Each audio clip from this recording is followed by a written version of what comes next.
What made you think for the first time when you were actually meditating? How does it feel like? Comes in and sits down and he looks around and says, "Any black sheep here?" And I thought he was looking at me. One of the common thing I've heard from people who meditate, they become more subtle in so many things. Because at one point I was also trying to fake my experiences. So when did you thought of being a trainer?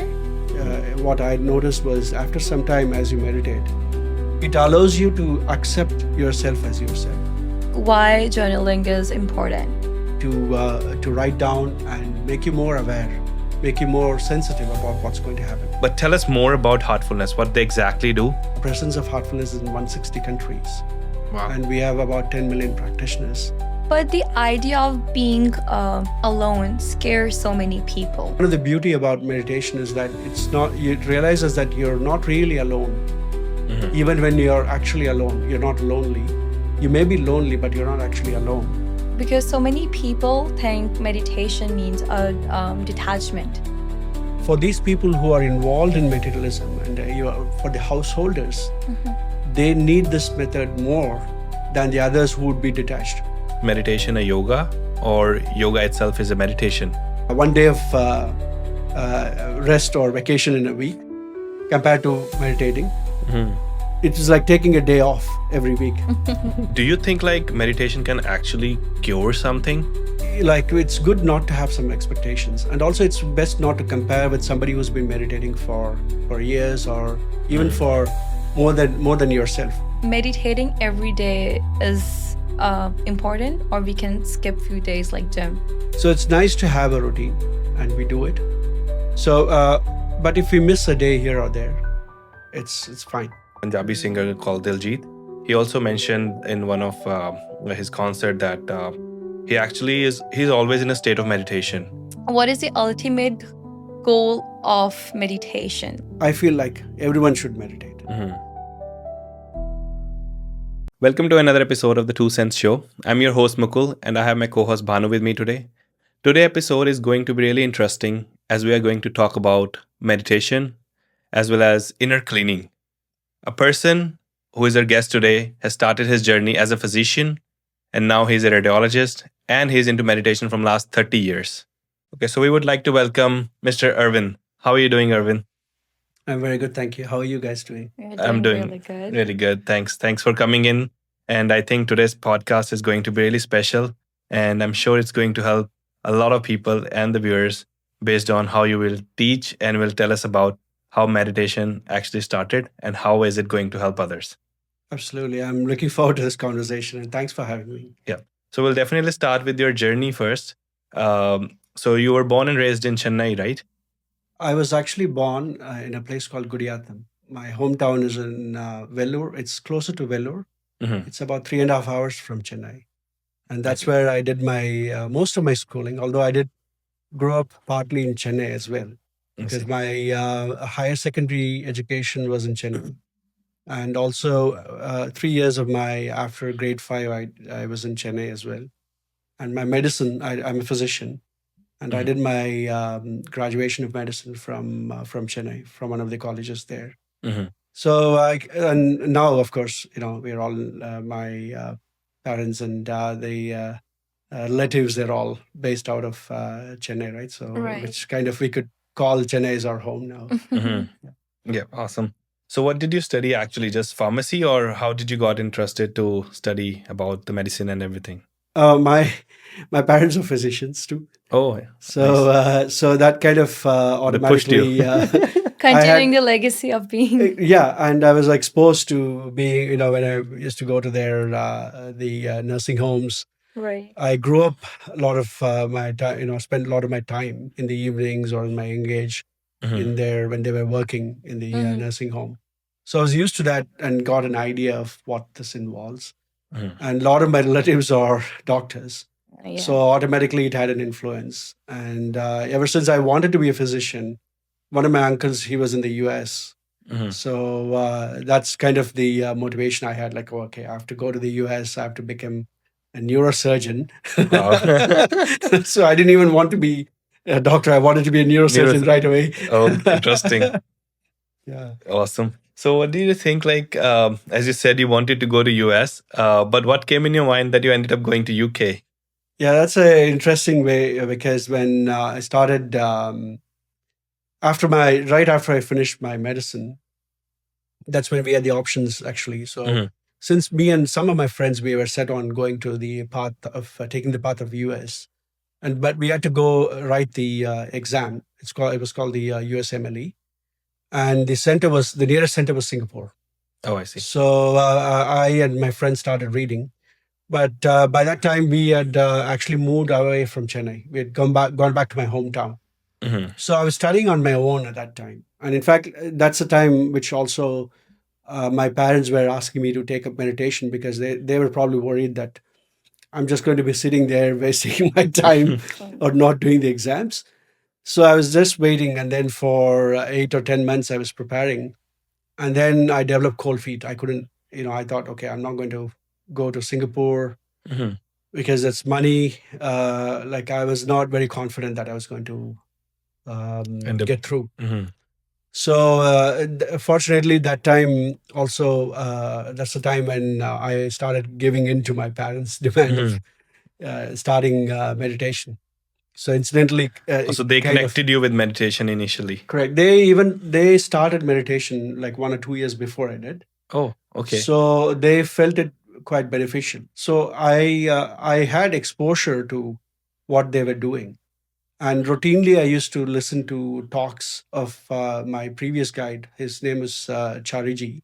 Mhm. So I used to listen to the talks out of compulsion because whenever they sat in the car, they would play his meditation talks and various topics. You would have to like listen to it by default. Yeah, There was no other default. choice. I like enjoy listening to Yeah. film music.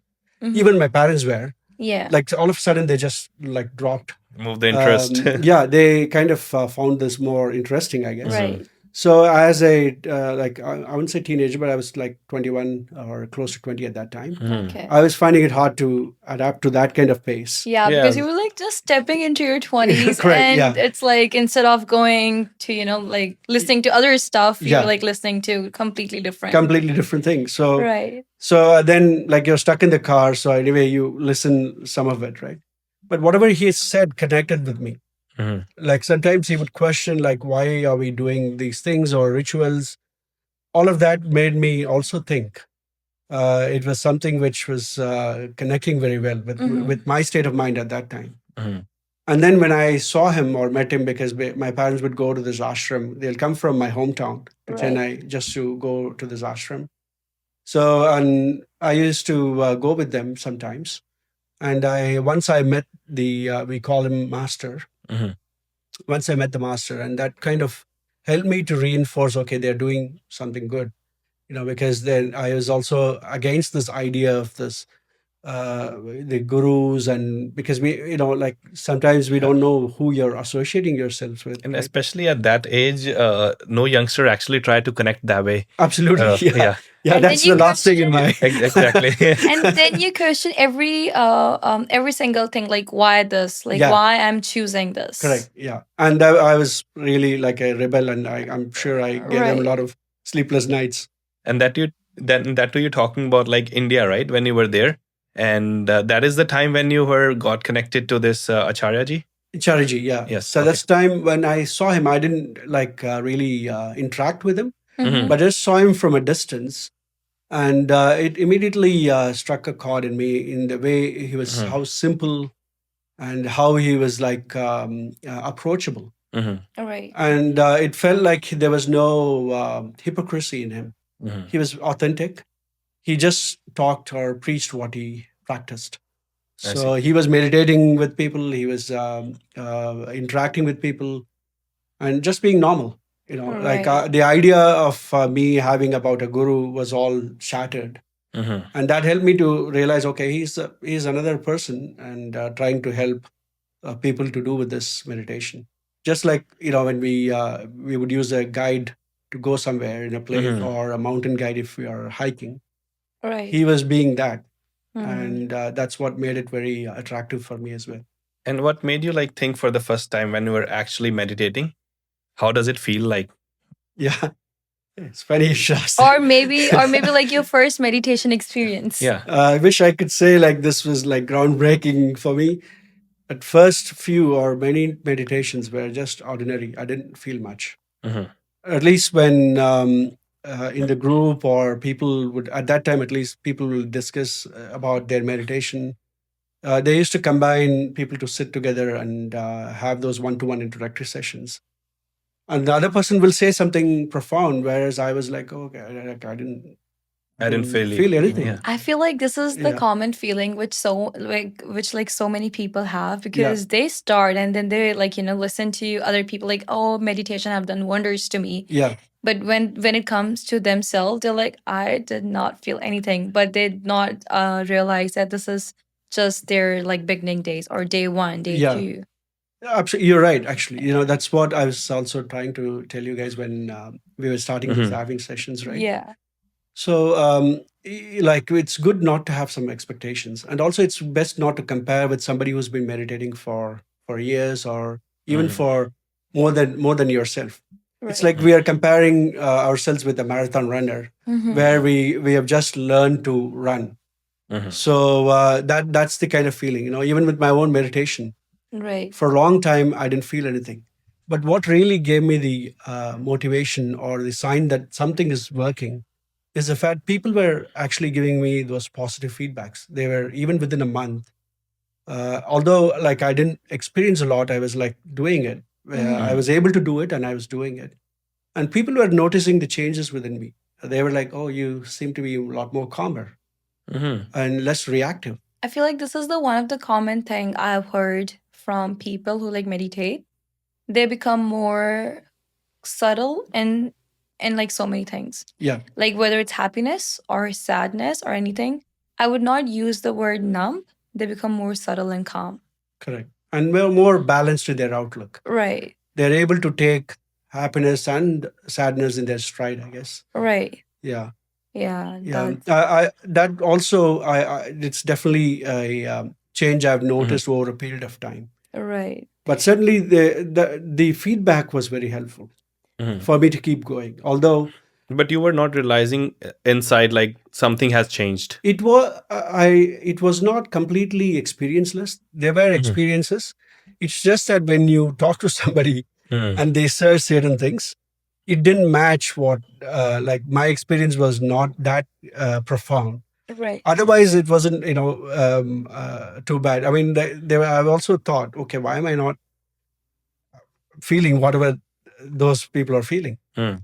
But soon enough, I realized that like everybody, like when you talk to everybody, has a different experience, even within a group meditation. Mm. So after some time, I realized it's normal to have different experiences. That's And- true, because we humans go through different things in our lives, or as even like before starting the podcast, we were talking about our past lives. Our soul has went through so much. How we can expect the other person to feel the same thing as we feel? Absolutely, yeah, So it's like our own journey, our own difficulties, Yeah. like and our own feelings. It correct, can't be same. correct. Even yeah. like the siblings can't feel the same thing. Yeah, absolutely. Like when me and my wife, you guys know about this jackfruit.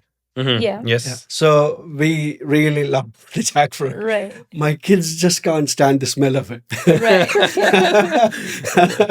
So they say like like, okay, even genetically maybe we should have expected that they probably To would love like that. it. Yeah. But no, they just like they even say like, how do you eat that thing? Right. It's so revolting. Can you not like bring this inside the house? No, that's true. So even for oneself, like even if I'm having mango and you're having mango, right? Right. We're going to have different experience of that mango. Right. You may like it, you may taste it differently than I do. So Right. experience wise, although I didn't have that kind of maturity at that time, Mhm. but certainly I realized after some time that it's okay to like not to have this kind of experience, because each meditation is different and each person is different. Mhm. Because I at one point I was also like trying to fake my experiences. And I think a lot of people do Yeah. that as well when Yeah. they started meditation. They just try to react like the same person who is sitting to it. And as you said, like he's doing it from years. Yeah. But we just try to pretend it like in a way Correct. that, okay, we can do that as well. Yeah. Yeah. I've done that, and I also realized that it's okay to be just yourself, Mhm. and that's the beauty of it. What I noticed was after some time, as you meditate, it allows you to accept yourself as yourself. Mm. And it's okay, even with your negative qualities, whatever they are, you just accept whatever your baseline is. Yeah, because at the end of the day, you're doing meditation for yourself, not for others. Correct. You're doing all that work for your inner work. Correct. And whether you do meditation or not, you're a person, right? Right. You're as you are, True. and you have your own positives, Right. and you have your own negatives, but everybody's not made the same. Mm-hmm. And your way of acting and thinking will be different from the other person. So that doesn't make you any less or any better than anybody else. Right. We all have Mhm. different goals, different mindsets. It's just accepting what we are as it is, because we can be what I've also, and we all do this, right? We are our worst critics. Mm. We can forgive our friend very easily. You can take when you talk to your friend, you'll say, "It's okay, man. Like, why are you like You were sweating over human, this? yeah. You're human." But when it comes to ourselves, we keep saying like, "I shouldn't have done that." That is so true. Yeah. Or we could just say we'll neglect. Okay, it's just me. You can completely pass over something just because and you'll be very critical of somebody else, but Mhm. you will save yourself from that kind of criticism. But it's kind of the double-edged sword, right? So Mhm. when you're able to see yourself, okay, let me accept it as I am, then it's actually easier to work from there. I think holding on to your mistakes or like holding on to anything, like as you said, like we are our own worst critics sometimes. We said like, okay, yes, we can make mistakes, but people hold on for that long. That is why they deal with so many other things we will like cover in the podcast later, such as anxiety, stress, and depression. That's a like main cause of it. True. Yeah. Because we hold on. Yeah. Yeah.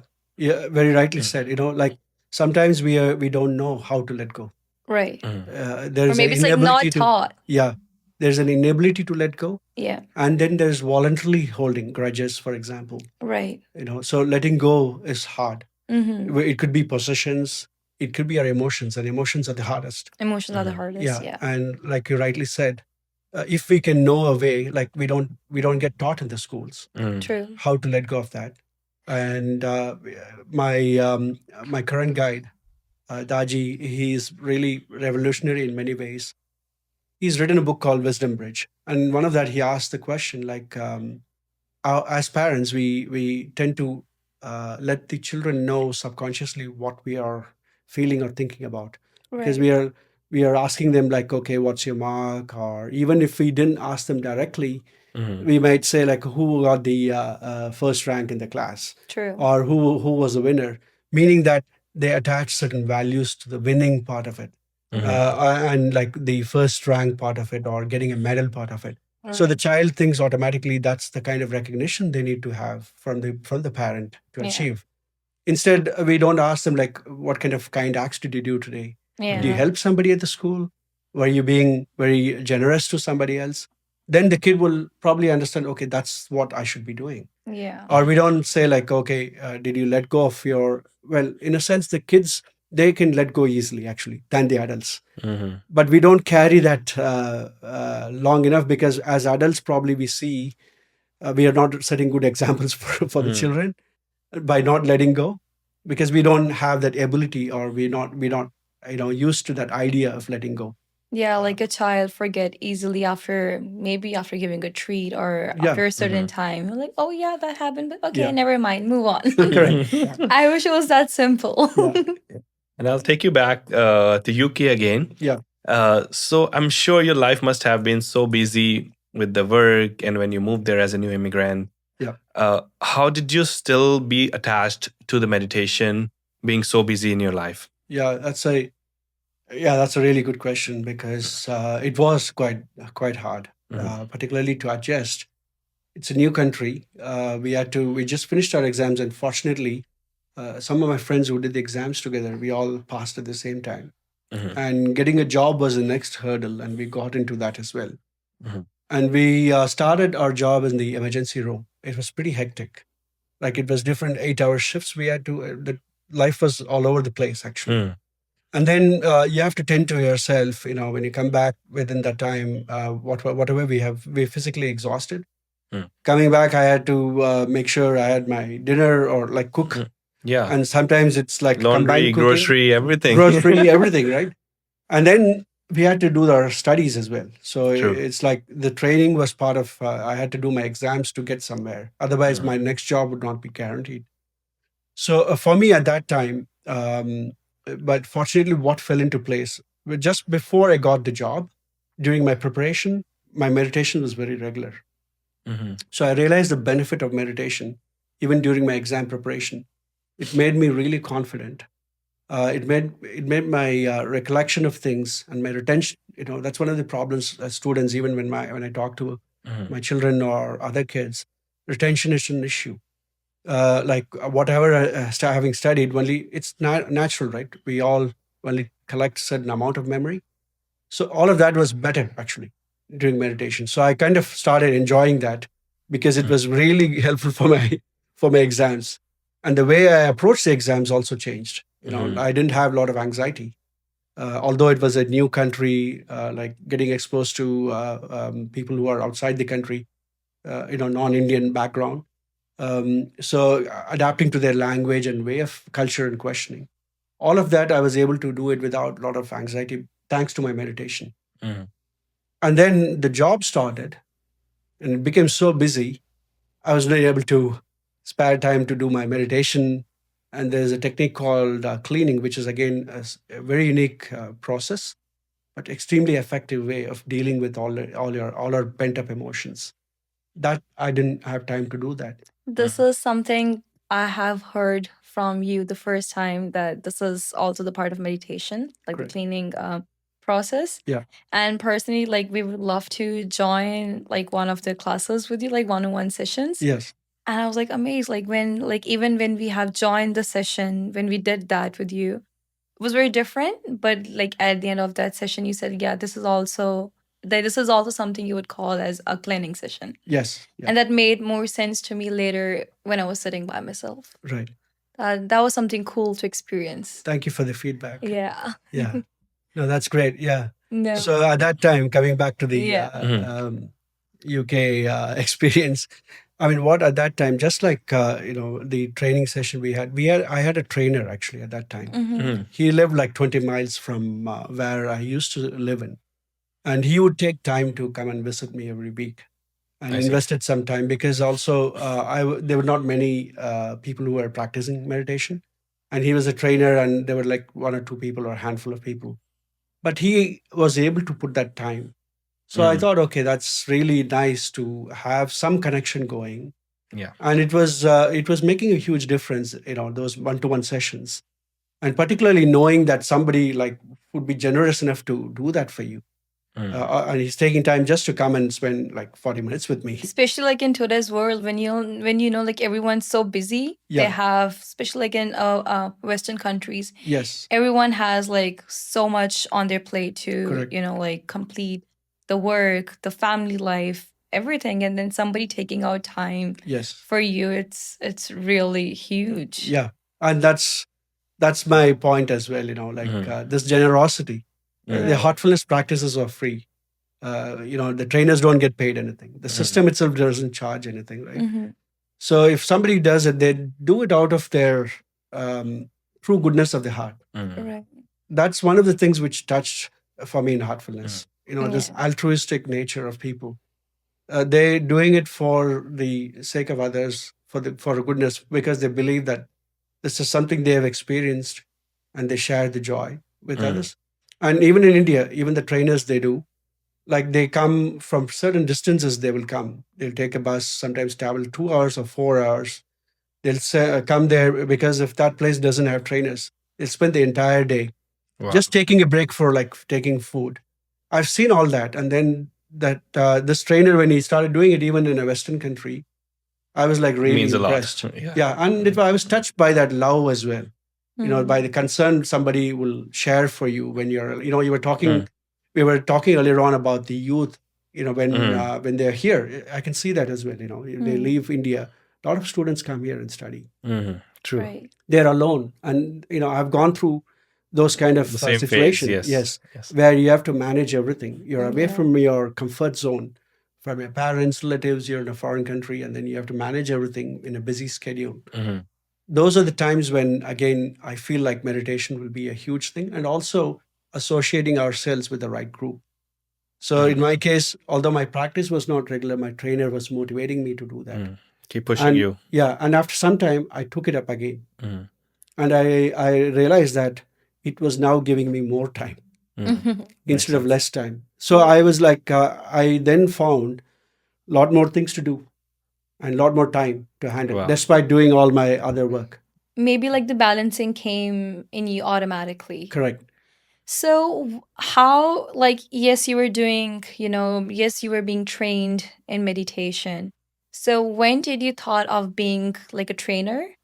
And again, it's not easy as you were, I guess you had like kid by that age, and then you have been like doing it from 25 years. Yes, 20. I've been meditating for 30 years now. Yes, meditating for that long. I mean, you could have like simply just being, meditating it and just keeping it simple, but you chose to train other people. Yeah, how's that thought? That was an interesting story all by itself. Yeah. My previous teacher, he passed away in 2014, Chariji. So he came to Denmark, and I was in the UK. By that time, I was there for almost 5 years, and we were involved in a lot of seminars and gatherings. I was volunteering there, apart from my own practice, which was like, ups and downs. So I went there to see him. I didn't know that I never had this aspiration that I want to be a trainer. In fact, I was quite happy not to be anything. I was volunteering whenever there was need for that. Yeah. But I didn't have this ambition or aspiration to be something else. Then the country coordinator at that time, she approached me and said, like, would you like to do some spiritual service? And that was in UK, right? That was, I was living in the UK, and she was the country coordinator. Right. But we were in Denmark visiting our guide at that time. Oh, okay. He was visiting, and he was traveling around Europe. So I said, okay, they want me to do something, I thought. It didn't even occur to me that she was asking me to become a trainer. Right. I thought there's some kind of work somewhere else. I see. I said, okay, what should I do? Where should we go? So you come to a master's house. We call him master, right? So like, okay, fine, okay. I was thinking like, I'm supposed to do something over there. It's a big of an opportunity or something. Yeah, it's an opportunity to go and meet the guide as well, right? So there were like 1,000 people there. So then I went in the house, and there's a small group sitting there.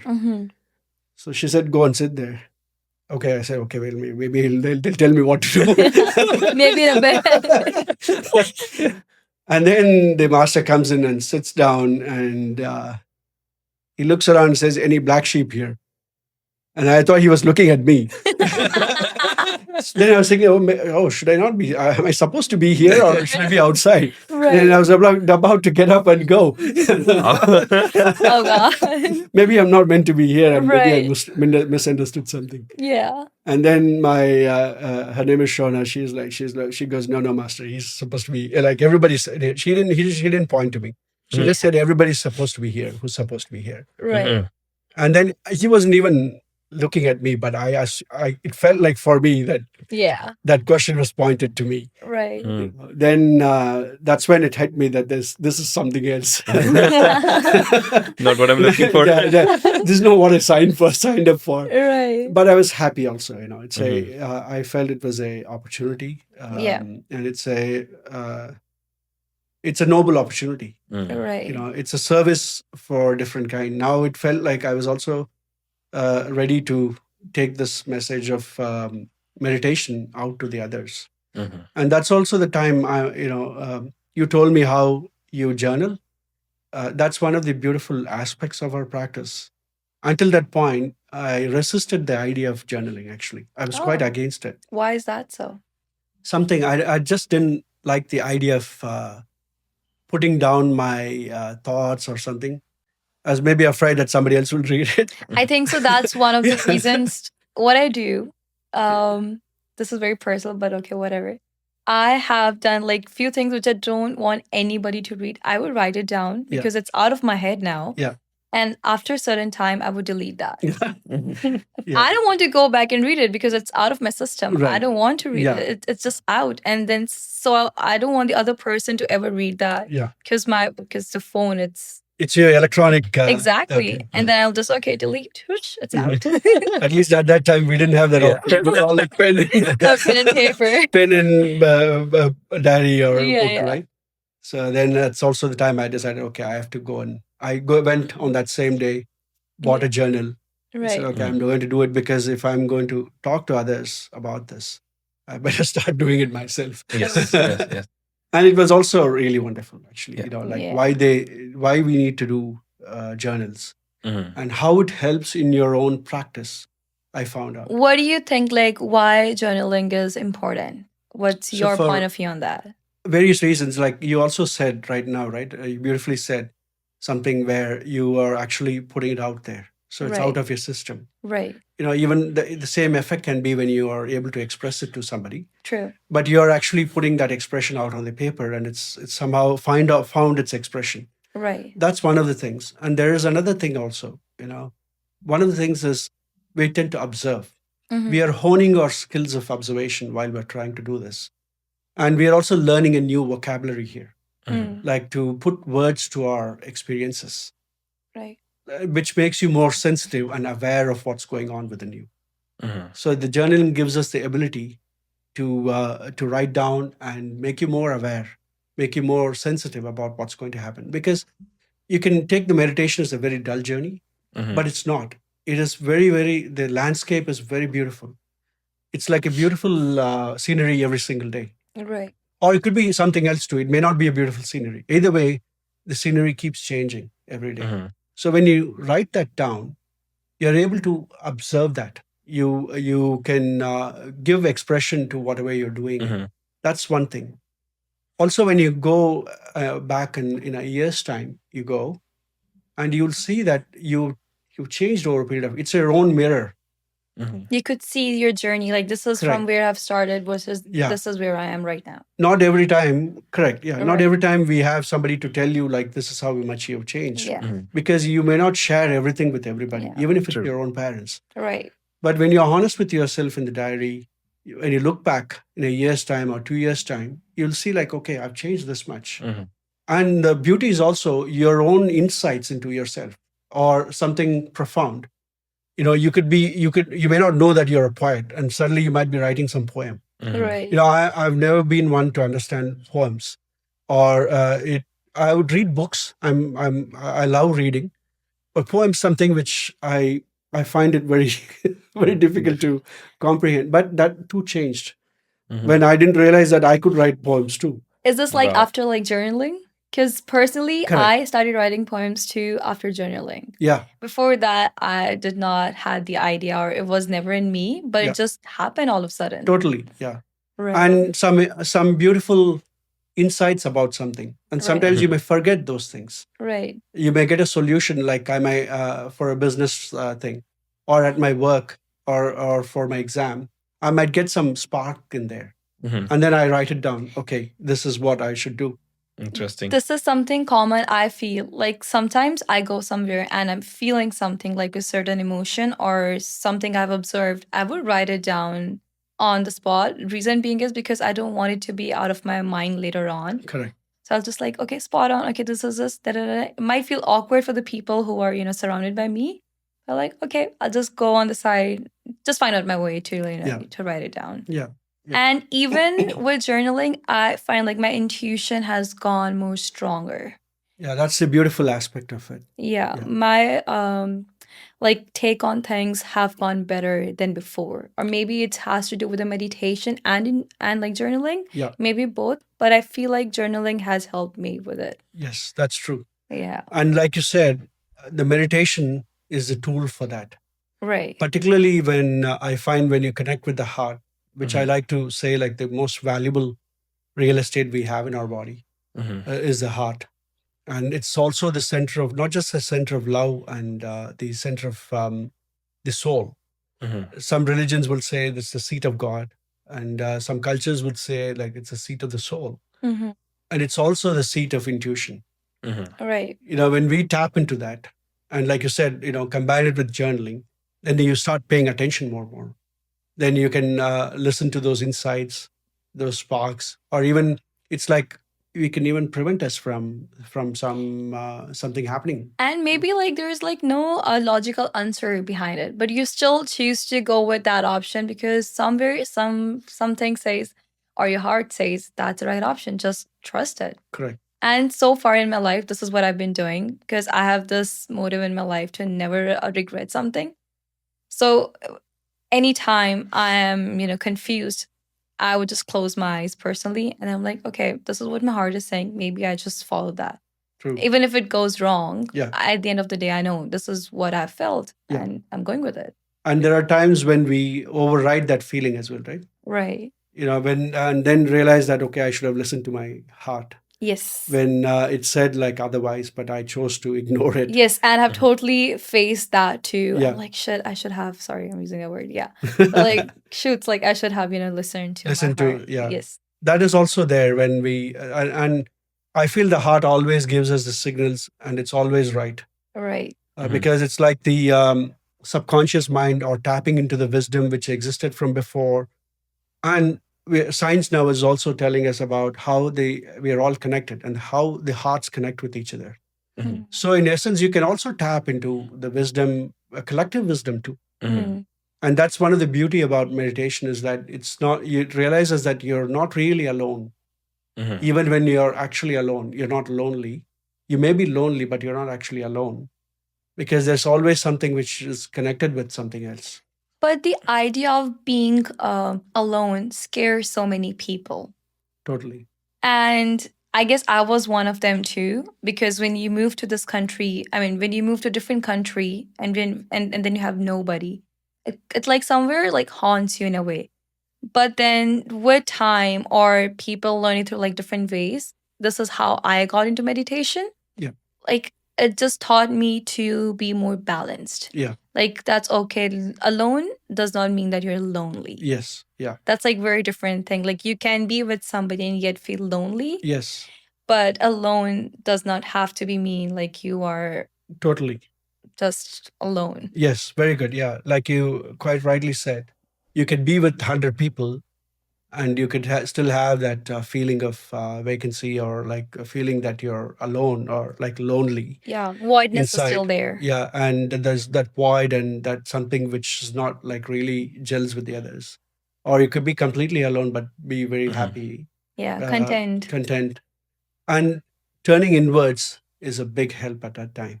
So let's talk about, because you already used the word heartfulness. Right. So let's talk about heartfulness. I'm sure that's one of the groups which you have joined back in India, and then moving forward, you've been the country coordinator for them as well now. So how you got connected to them, we understood back in India as well as then UK. But tell us more about heartfulness, what they exactly do, and who's Daji. Let's talk about that a bit. Okay, yeah, thanks for that question. So Heartfulness is a global organization, and we teach meditation as one of the primary means of telling people about how to evolve their consciousness. So one of the main teachings of Heartfulness is to use meditation and certain other techniques to evolve and transform oneself. So we have few techniques in Heartfulness, and one of them is meditation. Another process we do is what we call as cleaning, where we clear the impressions which we accumulate during the lifetime. And on a consistent basis, we clear our emotional memory. It's not the emotions itself, but the memory that happens to attach with the emotions. We tend to clear that off as well with our own willpower and also with the help of our trainer. So we have trainers all across the globe. There's about presence of Heartfulness in 160 countries. Wow. And we have about 10 million practitioners. And it's a system that's been in place for 100 years now. Oh, wow. So there's been 4 teachers in heartfulness. So it started off in the first teacher was from Fatehgarh, UP, and the second guru is from Shahjahanpur, Uttar Pradesh as well. Okay. And he was the one who started the organization, but the techniques were there before that. And he started the organization in 1945. And that was in India. And then it started slowly spreading. And he traveled. And then his successor, Chariji, who I was talking to earlier on about, he took over in 83. And then he started expanding it to different countries as well. And now we have our 4th guru and current guide is Daji. We affectionately call him Daji. His name is Kamlesh Patel. He's a pharmacist by background. And in fact, he's a gold medal student in pharmacy, finished his pharmacy in Ahmedabad, did his master's, and then moved to US, to New York. And then he started his own pharmacy and chain of pharmacies. And then in 2014, he took over as the current spiritual guide. He was nominated to be representative in 2011. And then 2014, after the passing of Chariji, he then took over. So it's like your mentor, or you call he's it as a guru? global guide. Okay. Or the teacher. We have the teacher who travels and who interacts with us, so we can address the questions. So that's one of the beauty of having a teacher. So even though we have had like past teachers, having one currently makes a huge difference, because they can tailor the answers to the current times, or add new techniques, or look at way of addressing the issues with the youth or the newcomers at that time. So from their point of view, they've walked the path already. I really liked you said this point, because modern days and modern problems, whatsoever like other mentors and teachers have taught was for sure, it's like very knowledgeable. But if we have to connect that in today's time, maybe it would have not been that much relevant. True. But with modern, like new day problems, we need a mentor who can understand and give us solutions accordingly. Absolutely. Yeah. I mean, just based on that, for example, the world has evolved differently. Now, even from last 3 years or 5 years compared to that, we use AI. We've started to use AI. And then the question comes, should we as people use AI, or what if it replaces humanity? And like as spiritual people, should we be shunning that? If that's kind of a tricky question. And the gurus could answer that as well.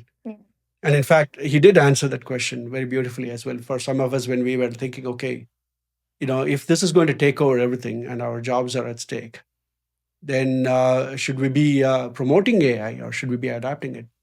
And he says, like, I use AI myself.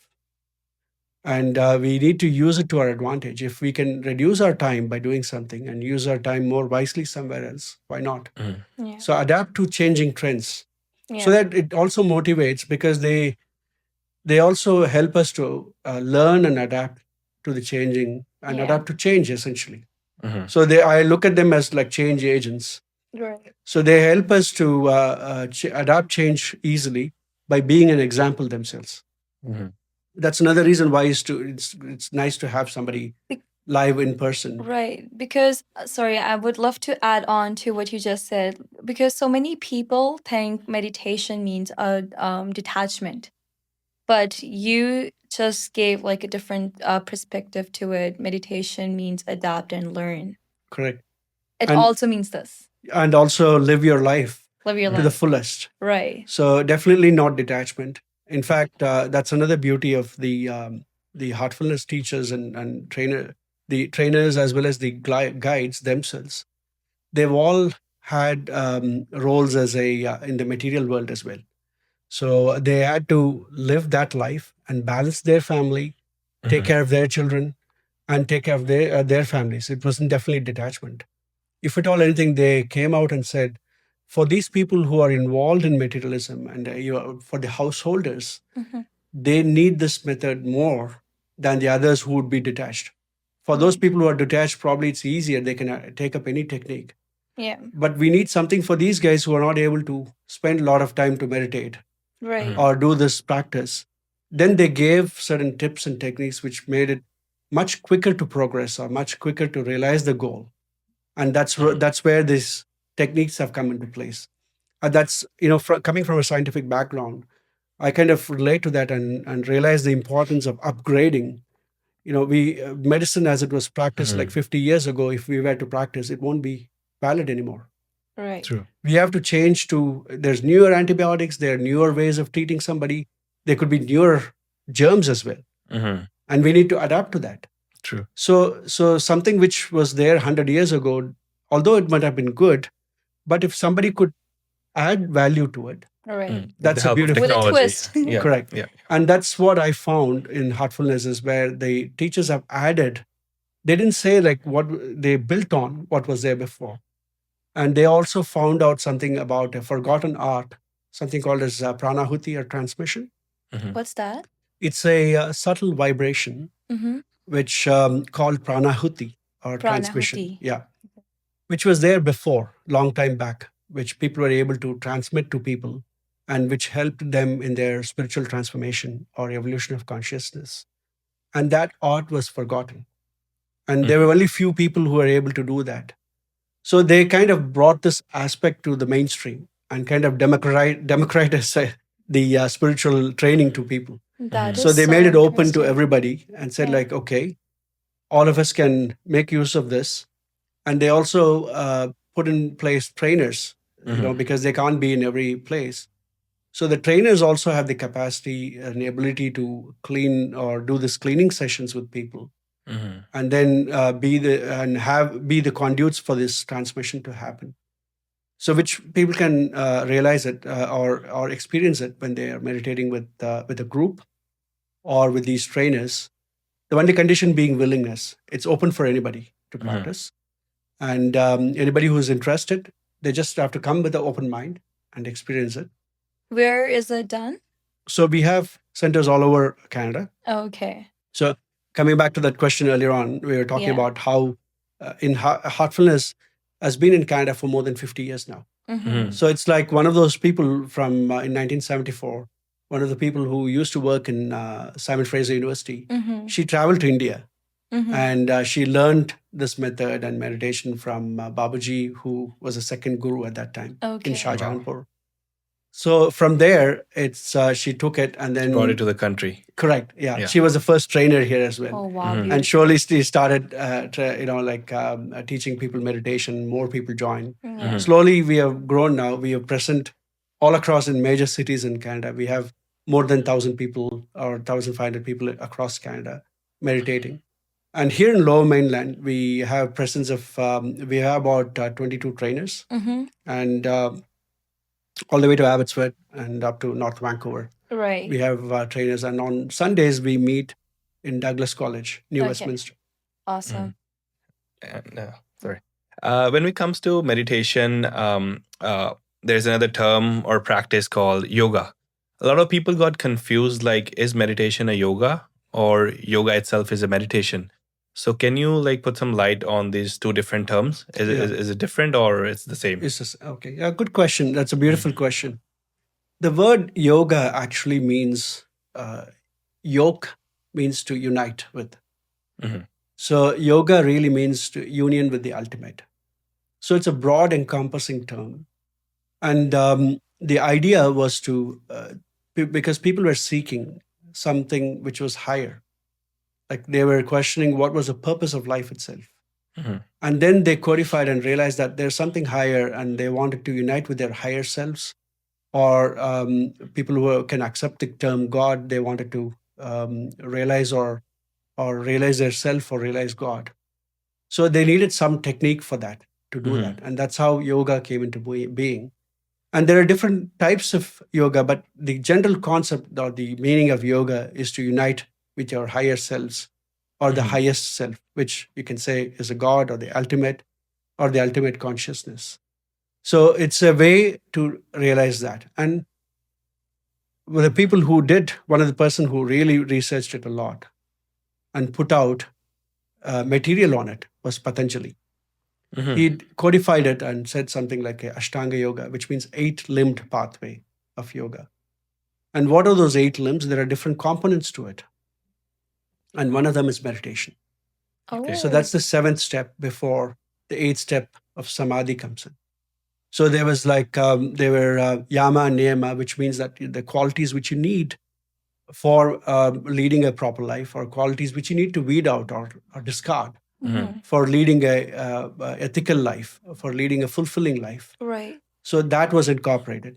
And then the asanas were the postures, which we are popularly called as yoga these days. Was one other component to it. So yoga, as we know now in most places, is this hatha yoga, the asana part of it. It's just the second That's the element third of- step or the third element of Oh, it. this is the third element. Yeah, Oh, it's wow. not even a sequential step. It's Okay. not meant to be a sequential step. Yeah. It is a third element, like you said. One of the third. One of the elements of the Right. 8-limbed pathway. Mm-hmm. And that's only because the reason why that was put into place was also to keep themselves supple, keep themselves fit in order to be able to achieve their goal. The goal being realizing their ultimate self. Right. So be in union with their ultimate self, And or being in union with God. And you can't even meditate or pray if you're not physically fit. Correct. And Yeah. that's another reason Yeah. why they did that. And then there's pranayama, Mm. which is like breathing exercises. Same purpose again. But it also much more deeper, because pranayama, again, now we use it as a breathing exercise or even calming down. But there's the way they did it, it connected with them with the different layers of the body. And with that, they could fix certain things. Mm. And the breathing itself, when they studied it, there's variations to the breathing. Right. Sometimes the right nostril is active, sometimes the left nostril is active, sometimes both are active. Mm. So they could also sense what is the right time to meditate, Yeah. I see. what the flow is like, and how it balances it. And that's the beauty of it. It was all a science. It was studied in detail and put forth in detail. Yeah. And then there are other steps, which is like pratyahara and dharana. And then dhyana, which is the meditation part of it.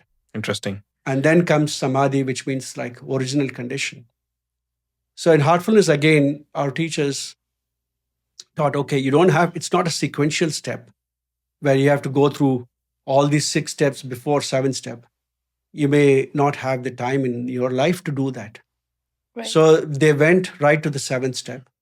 Focus on just meditation. Just meditation, but left it for the individuals to pick up those other parts. And some of that also got covered by meditation. As you meditate, the yama and niyama and 4 other parts of it are already encompassed into it. It comes naturally. The dharana is nothing but a way of concentration, or like a flow of oil which goes into the state of meditation. So all of that we acquire as we do it. And certainly when we meditate, we come to the point where we realize, I was talking to you earlier on about acceptance. We naturally, and also you were talking about how we become balanced. So over a period of time, we reject or anything which is not conducive to our state of mind or state of being inside. And we add things like good company or avoiding bad company. Those things we automatically come. And that's what I find, at least. I personally think that I got more aware of people. Yeah. Of like things in my life. Then I picked up and choose subconsciously wisely rather than consciously. Yes, because I was making conscious efforts before too. But then subconsciously I made a choices which I think were right for me as a soul or as a person to make, even though it's not right at that moment, but later on, yes, it was better. Yeah. So that has changed a lot too. Yeah. Summarize in a way, like yoga is the main umbrella and meditation comes underneath. Absolutely. And correct. And when it comes, like you said, having the purpose of why we do it is important. I see. And having that purpose is what drives the meditation. Meditation has various benefits too. But those are all the side effects, I would say. Like getting good focus, having great memory, and even a lot of health benefits. When it comes to meditation, anyways, there is not just one certain types of meditation. I think that's what we were discussing before as well. There's multiple types of meditation. Correct. So can you put some light, like how could you like explain in simple language, like what are the different types of meditation? And how to figure out which one is for you, like which one is better for you. maybe what I need, or he does not need that, or some other needs something else. True. Like how to figure out your way. Yeah, Depending on your purpose. Correct. Yeah, that's a great question. So, in terms of meditation, there are different ways people will meditate. And even for people who have read Bhagavad Gita, they also talk about different points of meditation, for example. So, again, we'll come back to the definition of meditation in a moment. But let's say there are different places to meditate. Some people meditate on the third eye, they call it, or between the eyebrows. Center of. Yeah. And some people just take up breathing and then focus at the tip of the nose. And they take that as a point of meditation.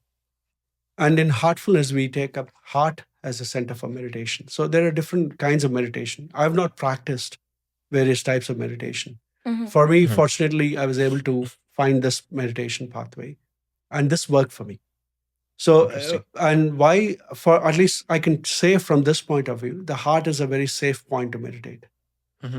And more than that, our teachers have found that the heart is not just a single chakra, it's like a constellation of stars. So it's made up of various subpoints. And working on the heart covers all the other chakras. So it's safer to do, easier to do, and also it covers all other chakras, which we were talking about earlier on, about the different chakras or 7 chakras traditionally, right?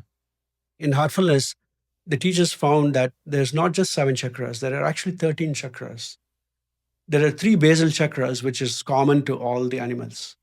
And what differentiates the animals from human being is this heart chakra and upwards. And this heart chakra, or the anahat as we call it, is not just a single point, but constellation of at least 5 points. But there are various subpoints and intercommunications between them, but 5 major points. And from there are again more points above. So the traditional chakra stops with the crown chakra. Yeah. So there's a throat chakra above the heart chakra, and then the third eye, and then the crown, Sahasradal Kamal, as they call it. And then we're in the heart are the other chakras. So in the heart, the 5 sub-regions of the heart area. Yeah. So there's one on the left lower aspect of your chest. Okay. And the right lower. Yeah. And then right upper and left upper. So we call them point 1. Okay. Here in the left lower. And then that also is connected to an element and color. So this one, point 1, is connected to the earth element. So the 5 elements The 5 elements are part of the 5. Yeah. Okay. And there are 5 different colors as well. Yes. So the color is yellow in point 1. Okay. So when we go to point 2, the element is Akasha and the color is red. Right. And when we go to point 3, we call that fire point. Right. And the color there is white. And the water is point 4, which is upper right. And the color is black in that. And then the 5th one is right between the clavicle bone here. Green? That's green, yes. Because usually they say if your heart chakra is blocked, you should see green color more, or like have like plants more, like wear green color more. That's interesting. This is what they say everywhere, like even therapists. Okay, yeah. That's interesting. And since you mentioned that, all of these points have a predominant quality as well. There's a positive one, there's a negative one. Yeah. So the point 1, there's this is a point where there's a lot of dislikes and likes, like a lot of things settle down here. So that's why we start our journey from here, and we start cleaning things off from here as well. From the left one. From the point 1, From the point which is on the left lower chest. Okay. So there's also like different likes and dislikes, or passion, or material worries and concerns. All of that settles down there. Okay. So there's also, like, once that clears, there's a quality of contentment. You know, like the earth, which tolerates everything, which accepts everything. So there's a quality of acceptance there as well. Right. So it starts happening. And then what about the second one? The second one is more of peace. Okay. And more of restlessness.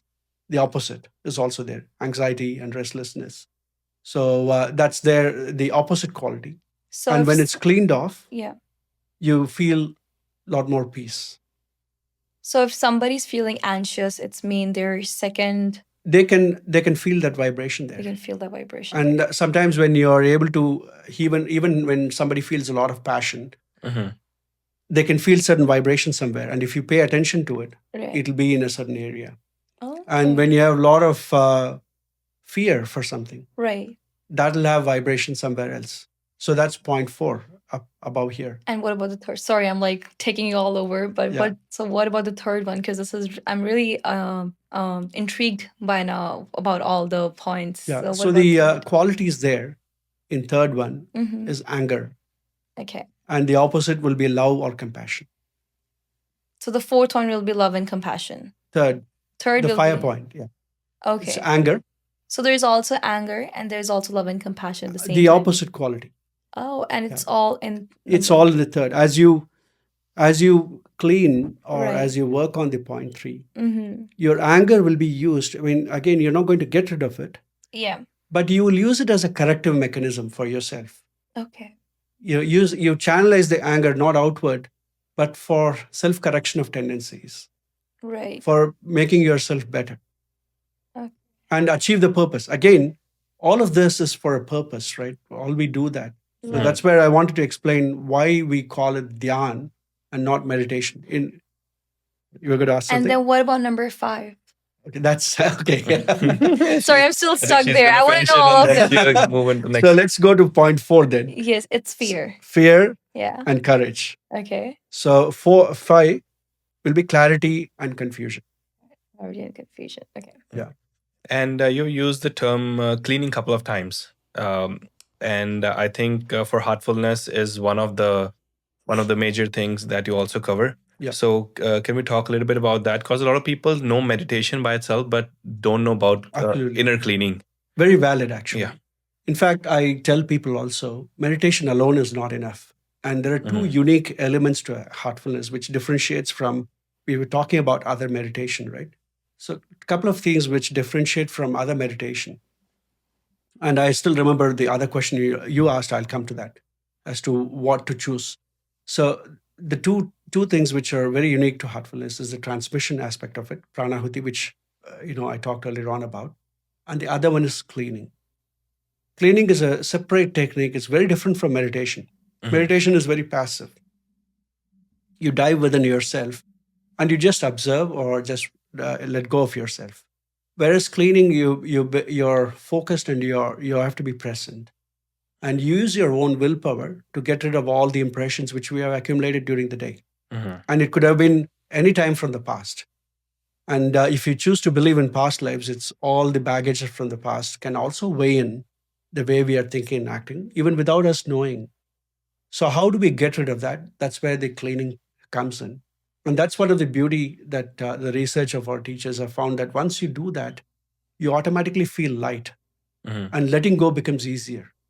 And in medical terms, it's like what we call as neuroplasticity, where the brain likes to go back to the same pathways because it's easier and convenient and also efficient to do that. You ever wondered why we act the same way every single time, even though you tell yourself that I don't want to react that way, but we end up doing the same thing? That's because that we go back to that same pathway. Now we can create new pathways, and the ability to create those new pathways is called neuroplasticity.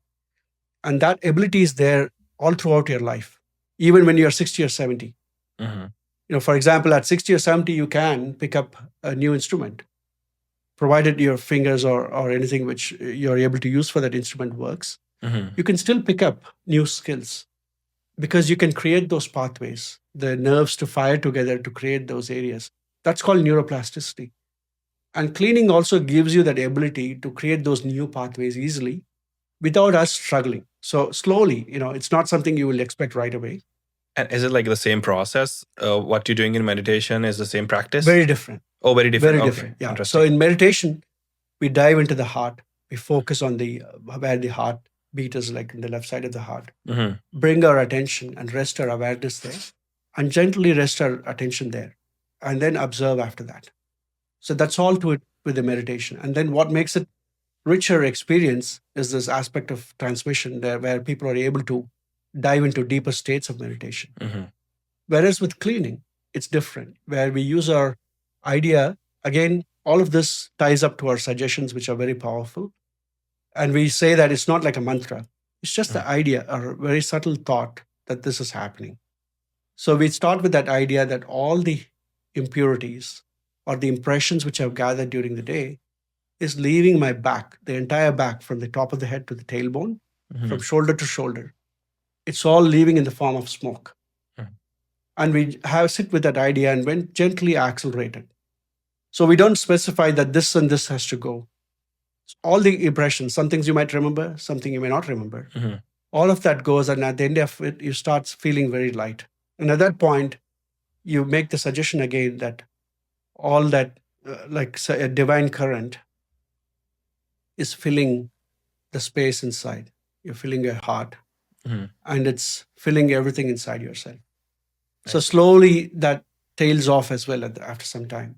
I personally have to I would love to add something to this. I've been meditating for quite a while, and what you said just totally makes sense to me. I was meditating. Yes, I was feeling more lighter.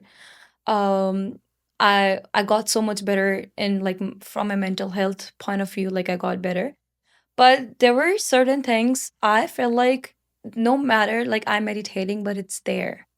But what you just said, what does the cleaning do? It because I feel like some things which I needs to like a person needs to deal with, it's still sitting with you. Yeah. But you don't know what to do with it. And how would that go away? Like I always had that question in my mind, but I never got an answer. Yeah. And I think maybe God just connected, or the universe connected me to you, and then I would personally again join this and try this personally and see how is it helping me. Yeah, thank you. Thanks for the feedback as well. Yeah. And there are two ways of doing it. We can do it individually. And there are times when when we feel stuck and when we're not able to do it ourselves. That's when we can go up to a trainer and have like a one-to-one session. Right. Or we can do it in the app as well. We can do connect with a trainer on the app. So any time of the day. And the Heartfulness app is free to download. So you say, okay, I want to connect with a trainer. And if somebody else is sitting with you, you can specify like 2 people are sitting with me. I see. Then there's no video camera or anything. It's just remotely. So you can receive a session from somebody in Japan or somebody who's awake and who receives the notification. Makes sense. So you can sit with a trainer and meditate as well. That way, that's another way of dealing with the complexities which are in there. But bear in mind, this is not a substitute for any medical help we might need. Right. If somebody has suffering from a lot of anxiety, Yeah. Certainly the meditation, I would say, is a tool to deal with Right. anxiety. In fact, it's suggested to deal with anxiety but it's not a substitute for any medication or doctor's advice. It's also to see a therapist for sure. If it's necessary, yes. If it's necessary, and also do meditation or do all of these things on the side. Correct. And they might even suggest something like Right. this. They do, like for example, mindfulness is another type of meditation. It essentially came from a Buddhist practice of meditation. So they try to meditate on the present moment. So that's another way of doing it. So they use that for treatment. So again, there are different ways of Yes, meditation. I've heard about mindfulness. Correct. It's in fact, one of the proponents of mindfulness was one of the professors from Canada in Toronto. So they published a lot of research about how mindfulness can be helpful in dealing with anxiety or depression, various other, and help with mental well-being as well. Right. So I was telling earlier on, meditation has all of these benefits. In fact, the beauty is it's such a simple tool that you were saying who should be meditating. I feel like everyone should meditate. It's so simple because you don't need any gadgets for that. True. You don't need to go anywhere. It's just you can do it at the comfort of your home. You just need a chair, or if you're comfortable sitting on the floor, you can do that. And you just need a quiet time and quiet place. And in fact, if we set up a routine every single day, if we even invest like 5 to 10 minutes of meditation, within 6 to 8 weeks, there could be changes, even recognizable changes in your brain. They say the areas with the gray matter, the outer covering of the brain, Right. they can become thicker. Yeah. Your memory, your focus, your efficiency, they all Everything goes gets up. better. And not just that, the way you would react, your handling of emotions get better. And in fact, I found a very interesting study where they found they compared 1 day of rest or vacation in a week compared to meditating. It is like taking a day off every week. Imagine like if you have 5 days and you only have today like 4 day week. Yeah. It's like having meditation every day. If like invest like 10 to 15 minutes. True. That's the power of meditation. It's like getting a day off every day. Meditation should be like a lifestyle instead of like, oh shit, I have to do that. Correct. Yeah, absolutely. And it's a lifestyle modification as True. well. It modifies Yeah. for better. Yeah, let's talk more about like heartfulness. So as we have told, like as we were talking, there are different types of meditation. Me and Mukul have personally, attended the sessions with you, one-on-one sessions with you, and then the way I used to do it, like I would put like a chanting mantra, behind, like like I would like put that out as a sound, and then which would help me to focus and then meditate. But when we tried, you just walked us through like 5-6 minutes, I guess, in the beginning, or 2-3 minutes, and then it was just complete silence. It was something new we have tried. Yeah. And how would that help us? Like that is so different. Like, can you just tell more about it? And I will add one more thing to this. Being in this fast-paced environment, we feel so much we don't feel that much confident to sit idle and this much of silence, because the brain is constantly going on and on and on. Totally. So it's really tough for an individual just to sit quietly and focus on something which could help him, but he don't want to do that because the brain is coming in a way. Yeah, totally. Yeah, that's a very good question, and also what is really important we need to address, right? So the way the heartful is, again, the method is, this is the way the teachers found very effective, is not to have anything outside stimulus, because our senses are very powerful. Whether it's visualizing something like a light or hearing something as a background. So we tend to get focused more on that. Even that's the reason why we don't even focus on the breathing, because all of that follows automatically. Even when you do the chanting, you're using that as a stepping stool, essentially. Yes. To get into something deeper. That's how I got into, because I was not able to meditate at all. Correct. When I started, I'm like, meditate? I don't need that. I can't do it. Correct. But then slowly when I started, like, yeah, it's helping me. So to address both of that's why it's important to take the baby steps. Say, for example, although I said like it's great for everybody to meditation, it's really one has to be willing to do that. It's just like anything else. Even if I want to hit the gym, I want to be training, one has to be at least show some willingness to do that, right? So this is something which we can't force. And certainly we can talk about the benefits of it, and like all the side benefits of meditation. But it's not necessarily one has to start with the right goal of uniting with the higher self right away. Most of us would start for whatever reason, for peace of mind, for de-stressing ourselves, because definitely there's a lot of stress currently in various ways. And we try to deal with that. And one of the things which I notice how we deal with that is also, while we deal with this in different ways, our natural defense barriers are broken. Like, for example, sleep. We compromise on that while trying to adapt to the stress.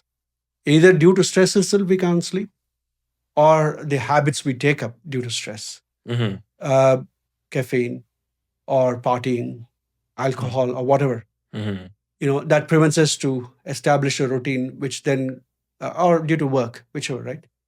Our sleep suffers. It's one of the nature's gift to us, and we are cutting corners in that. So we compensate with other things. So when we do that, what happens is eventually at a certain point, the body tends to break down. And all of this, the science has proven to say that meditation can help you sleep better, can cultivate healthy habits, can even have a beautiful lifestyle, or I mean, not beautiful lifestyle, but create a healthy lifestyle. And and certainly with contentment and so many other things, you can be happier also. You can deal with emotions better. So one can only talk about the benefits of it, and I can relate to it from my point of view. But to get somebody to meditate, I'm having difficulty even to ask my kids to start meditation, because each individual has to make a choice of themselves, right? to start doing the practice and doing the meditation. Until it came out from inside that I have to do it. Correct. Then only you will be able to focus and sit down quietly as we're talking. Otherwise, it won't happen. Correct. And then, like what you guys are doing is spreading the word out and getting the word out to say, listen, it's just a simple technique. There's no aura to it. And experiences will vary. And for how to choose if it's the right one, we just have to experience it and try it and see like if this is something which is correct for me. Your experience will tell you. More importantly, your heart will guide you in that. If your heart says something is right, and whether it's like outside in materialism, if you're investing in something or if you're moving jobs, the heart, you can always ask your heart. And what I've noticed is connecting with the heart through heartfulness, it's helped me to tune into the heart more and more and avoid myself to be in a situation where I don't want to be. Or if I'm there for whatever reason, I can adapt to it, at least evolve with it. Because sometimes you're just thrust into something which you don't want. And I feel like in those instances too, meditation has immensely helped me to say, navigate through that challenge and say, okay, don't give up, or like, it's not the time to just go down. When my son was quite unwell, when he was 13, after his 14th or 13th birthday, suddenly one day he was paralyzed from waist down. He just started off with some viral fever or something. We thought it was some viral illness. He was training for his karate championship. Just all of a sudden, he started crawling. So we were. I was laughing and said, "Okay, he must have like trained pretty hard, and he's not able to walk." And I thought he was like making he was fooling around initially, Right. and then realized that actually he wasn't. He was like in tears. He said, like, "Appa, I can't do it." Right. Then we realized that he just lost everything from just where like the umbilicus down. So we carried him to the ER and then started treating, and then they diagnosed him to have something called transverse myelitis, which is a very rare condition. The entire spinal cord was inflamed. The portions of the brain was all like a lot of inflammation was there. And the doctors, they came and said, like, don't keep your hopes very high. 1/3 of people will stay like that. 1/3 of people might get better, and 1/3 of the people, it might progress higher and higher. And what was the reason behind it? There's no specific. It's his own body's immune reaction, Okay. which must have gotten triggered, and it was acting against his own cells. Then it was trying to destroy a lot of the nerves inside.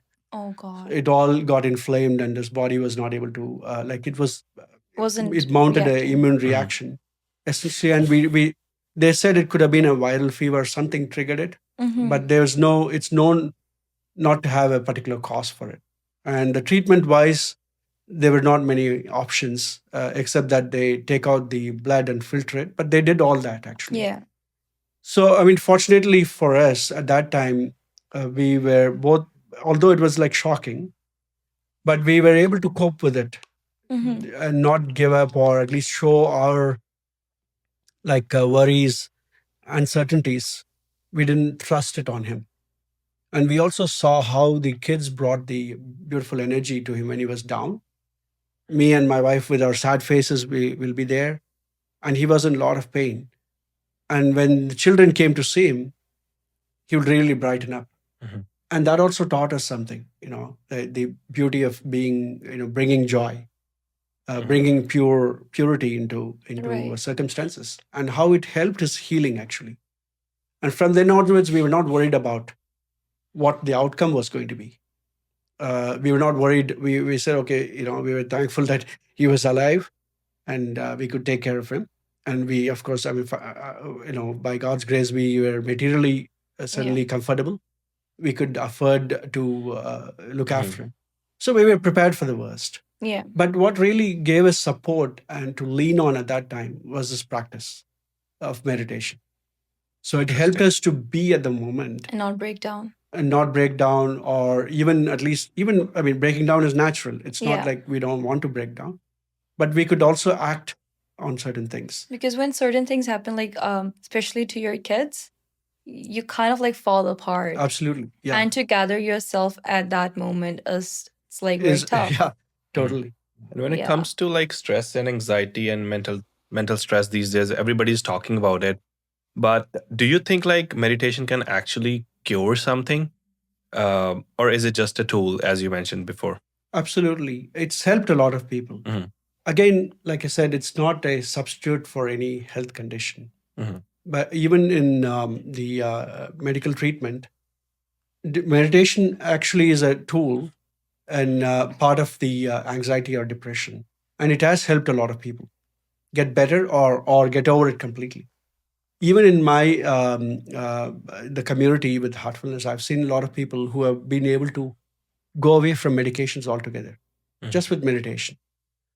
So, Wow. but it's not like a one size that fits all. And it's not, I think, overnight kind of a It's thing as definitely well. not overnight. Yeah. And sometimes it can worsen anxiety for some people. Mhm. Why is There is that a very so? minority. It's not something for them. They come face to face with themselves, or their fears are triggered. It's that quiet or silence, or when they look into themselves, they may be able to they're not able to get over, or But it might even the fear of closing their eyes or something triggers the but anxiety. but also like if something is triggering somebody that much, it needs to be fixed. Exactly. Yeah. And talking to yourself and being honest is the first step, I think. If you don't, I would say one of the tools is meditation. I mean, you could see the therapist and they can help you. And of course, like there's a guidance. Correct. But again, you cannot sometimes tell like the full truth to the therapist. You might be hiding and then you never get it solved. Correct. Yeah, possible. But again, it's just to say that meditation may not be a tool for everybody also. Mhm. There is a very small minority of people, at least initially, it may trigger something. But after sessions with the therapist or even doing the cleaning, they may be able to sit and meditate. So Mhm. that's where it becomes. It's not something which we say blanketly. It's not a blanket statement to say, okay, Right. you try meditation. For most people, it is fine, and for most part, Mhm. even the scientific studies have showed that it has no side effects. But the only thing is, for some minority of people, it might trigger certain reaction, and for them, it's best not to push. And probably it's definitely something they need to take up with Mhm. their like a counselor, Right. psychologist, or their GP to find Right. out what options are there. And also like some people think meditation is only for old people. But whereas we see youngsters getting into meditation a lot, but then they're like, oh, we'll just like get into meditation when we're done with all the responsibilities of the life. We are done with the kids. We are done with the job and everything. Then we can get into meditation or even like anything. True. And why whereas youngsters are choosing to go into meditation Yeah. and making it as a part of their lifestyle. Right. So why is that sudden shift happening, and why those people are still choosing not to do meditation in their early? True. Yeah. It's really even the time when I went to UK, I was afraid to say that I was meditating because people would look at me in a weird way, and are you a hippie or something, or like, why are you meditating? And the other thing they think in a way that are you mentally sick or what? Yes. Yeah. And that's the other part. Yeah. Like rightly said, when I to my relatives in India, I used to say, meditate. Or do you have any health issues or mental problem? Is it like Yeah. everything okay? People take it Why the you wrong meditating? way. But I think over a period of time, with meditation has found a lot of acceptance, with research also supporting, and people, a lot of entrepreneurs also admitting, like Steve Jobs, for example, he went to India to learn meditation. And there are so many other CEOs who have come out openly acknowledge how it has helped them in their own material world, and to bring in new ideas or cope with stress, or even launch a product and things like that. Mhm. So it has definitely gained a lot of mainstream acceptance. of the value of doing meditation, and also with the research supporting. For example, why the children, in fact, in schools they've started to talk about meditation. Right. That's why there's a lot of more adoption and acceptance to it, because the value of having this simple tool in schools have been taken note of. Like if you any high school kid will tell you how much stress they're going through, and it continues into university. And all the professions, particularly like even in our profession, physicians are one of the people with the highest levels of stress. So they all have high levels of stress, starting right from high school. And a lot of schools have taken, or school boards and educational institutions have taken cognizance of the fact that meditation has to be introduced earlier on, because it does help anxiety. It does help deal with stress. And started early, it's like you're not just teaching them alphabets, or not just giving them degrees, but you're also giving them life skills.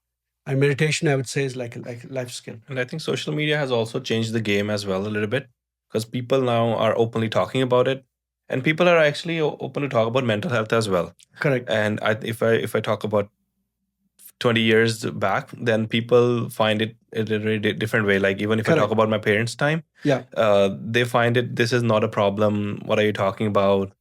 We don't need to go to a doctor. And these days, people actually talk about it and actually find a way to actually go into meditation. Correct. And like you rightly said, stigmatization is less these days.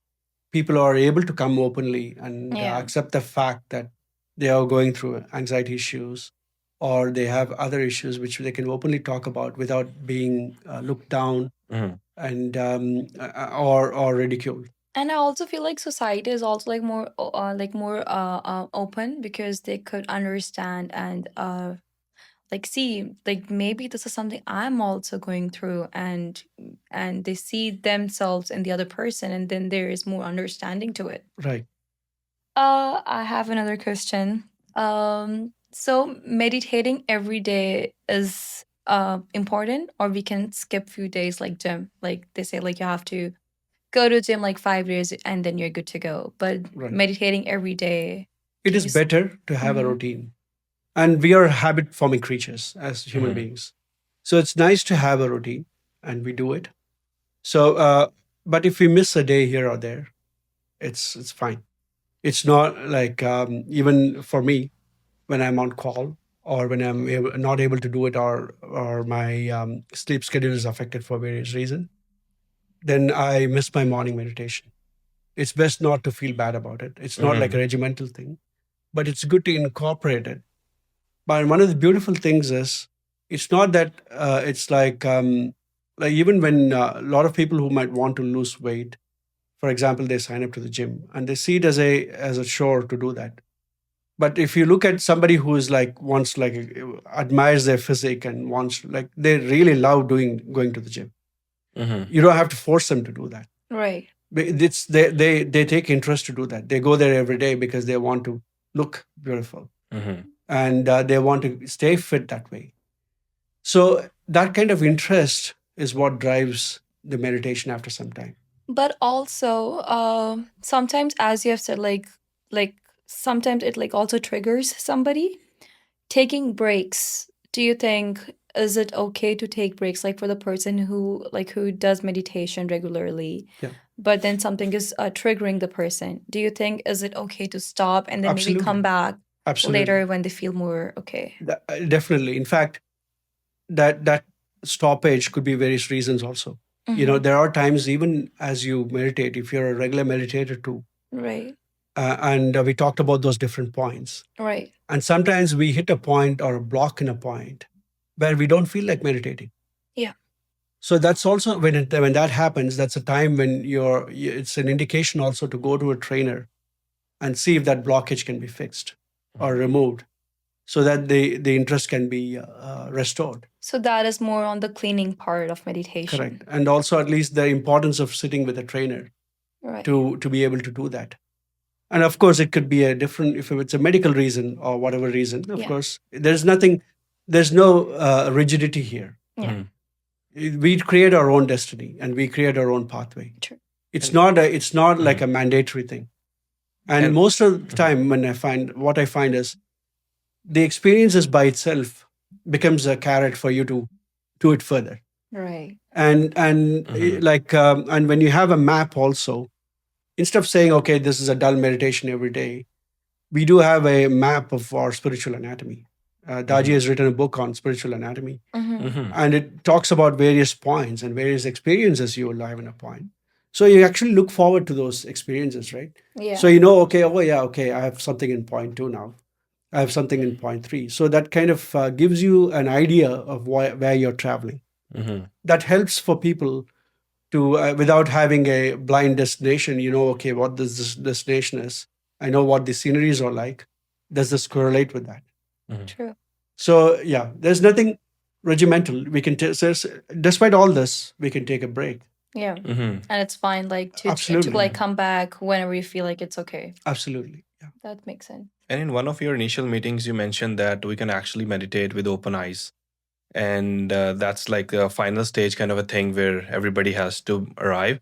And in one of the biggest Punjabi singer called Diljit, he also mentioned in one of his concert that he's always in a state of meditation. So what's your thought on that? Like, how is it possible? Yeah. Because when we're talking about the silence, to be quiet, close your eyes, focus on your heart. But how is that possible when we're talking about meditating with open eyes and to be in a meditation state all the time? Yeah, that's a beautiful question too. You know, the reason why we meditate, again, there's a purpose why we are doing that, right? So once we achieve that peace, and we most of us meditators find that we can't hold on to it for long. That whatever beautiful condition you achieve in the morning meditation or whatever time one chooses to meditate, you achieve a certain state after meditation, and you want to hang on to it or even enrich it further. And the moment you then step out of the meditation, the life you have to face the beauties of life. You know, it's not, you can be stable, but things around you may not necessarily be stable. And there's always going to be ups and downs, right? So some material problem could face, or somebody can shout at you, or even in the going to work in the traffic, something can happen and that can trigger you. So the challenge is how to keep the condition. So what we do with the meditation is, after some time, we start valuing that state, and your behavior also adapts to it. So with the cleaning and with the meditation, with both going in hand, your state of being, your because you put more interest in that state, you become more open, you become more compassionate and empathic as well. But doesn't it lose like your focus at that time? Absolutely not. In fact, if at all anything, it makes you be more present. So many times when we listen to a problem or listening to something, we are somewhere else. Even while we are driving, our focus may not be there all the time. True. And particularly when we hear alternative ideas or opinion from people, we are already trying to frame the response to that person instead of listening to them. What I've noticed is, like, when we are meditating and when we carry that state, we become more present and we hear people out, and we can even come up with better solution. And so many times, even listening to people, giving them that ability to give them the audience of listening, helps the person actually calm down too. I've also experienced and heard that too, that you can also cancel the extra noises through meditation. Like, yes, you can tap to what you really want to listen, and what are all the extra things which is bugging you, and how to cross that. Correct. And that can, again, like, meditation is like one of the ways to like tap into that. Absolutely. Yeah. Yeah. And over a period of time, you can also be, you can postpone a reaction to something. Right. You don't, you'll say, okay, you can choose to say, okay, I don't have to react to this now, but I can react to this later on. And even the act of postponement or giving a pass helps you to settle down. Because I personally feel this, like, sometimes I would not know how to feel at the present moment. And either it's like good or bad. Like, I just don't know. Like, I don't have any sort of reaction to it. but maybe thought I'm like numb to it. But of course, like I could feel things because I'm human at the end of the Yes. day. Yeah. And then maybe later, like after days or weeks, I like, okay, yes, this is what I was feeling. Correct. Maybe like what's the reason behind that? And everybody's different, I guess. Yeah, no, totally. But according to you, what is the ultimate goal of meditation? Like when you're doing meditation for that long, what is the goal for doing it? Yeah, that's it keeps changing, I feel. Also, at least for me, I wanted something like a perfection of myself when I started it off. Nowadays, when I look at it, I want to be like have the state of my guru. Mhm. I really admire the way he handles things, his inner state. So I want to be in a similar condition to what he has. So I would like to achieve that kind of, because it's more tangible for me. I can relate to that, and it's more appealing these days. So when I look at it, it's okay. I want to be in that condition or that state where he's at, how he handles it, and also he's also changing or evolving in many ways, in a sense. At least in my limited understanding, because I also realize that it's hard to completely know that kind of personality when their consciousness is so evolved. I can't imagine, even for imagination. My imagination is a limitation to try to understand what it is about. But it's simple for me to say, okay, if I could, whatever that status, I humbly submit that let me achieve that. In As a prayer, I just submit Sorry. that. Yeah. And when I'm able to open that up, my heart gets filled up with so much of gratitude and love. It's like I open my myself, and that pours in at that time.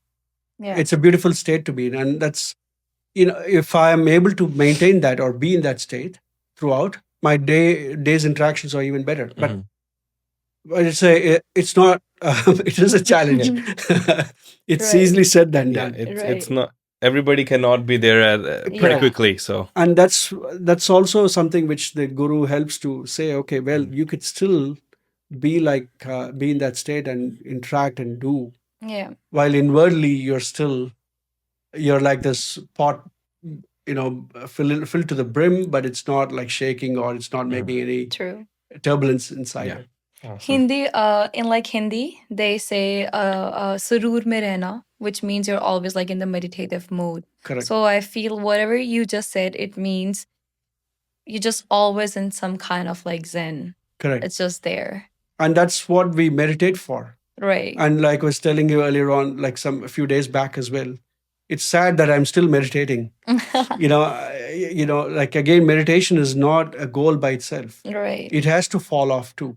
Right. So we use these experiences, and we have to become, and we become meditative all the time. We have to be in that state, and you go beyond that as well, and you forget that you're in that particular state, Right.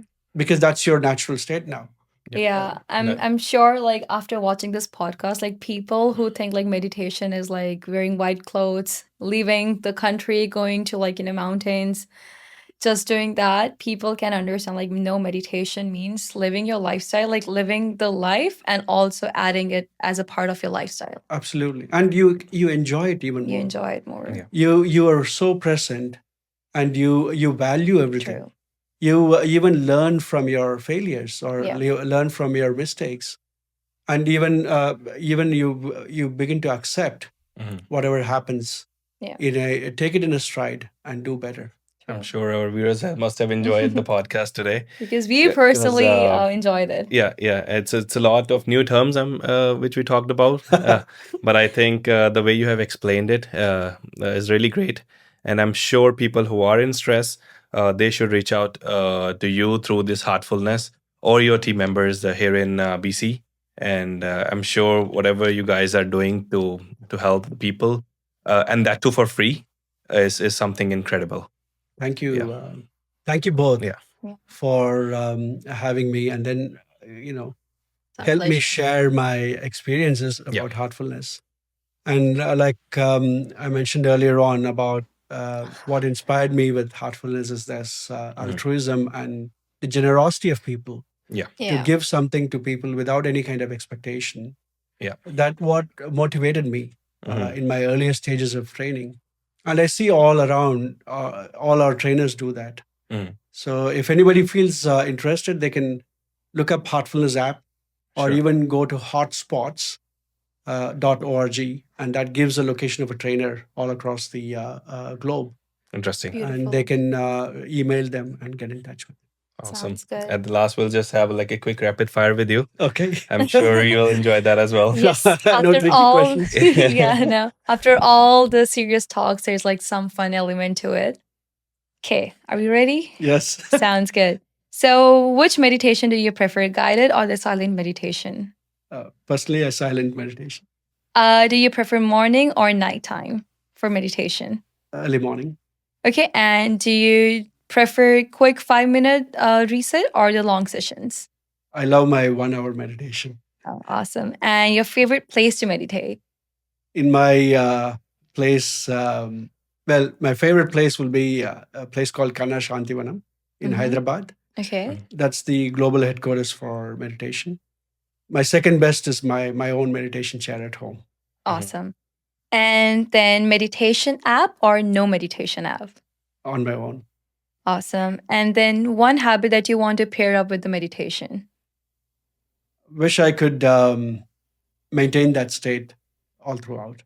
Okay. And then one person you would love to meditate with who is either like not alive or With my alive. master, Daji. And then the last question is why meditation? It's one of the beautiful things which can happen to us. And Awesome. it's such a simple tool. It's so easy to adapt. Right. And I find most people love it. Awesome. I think that's all from me. And one more thing, one piece of advice you would tell all the youngsters who actually wants to join meditation but they don't know where to start. What do you have to say for that? It's a very important topic. And quite recently, some of the youth in our Heartfulness group got together and they were able to connect. And what we realized, or at least when they shared with me some of the things, it was very touching, or at least which was also stirring. I was also sad to hear.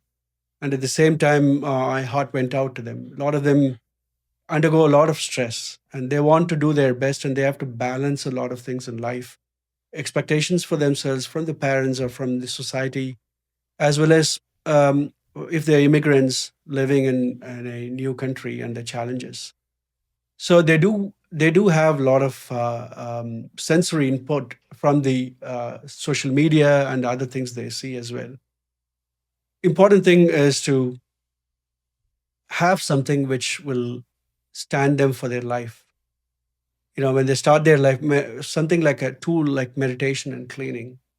That's really a simple technique, but if they can adapt it or incorporate it, it will infuse them with a lot of confidence. And even times when they need to seek help and connect with like-minded people.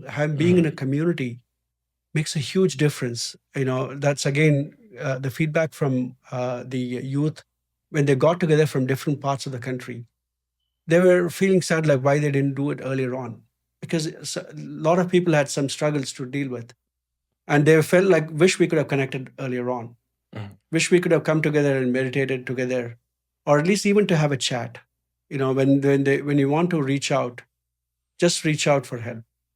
Don't bottle up, particularly for mental well-being. Any issues like anxiety, it's best to reach out. There are helplines too, even outside meditation groups.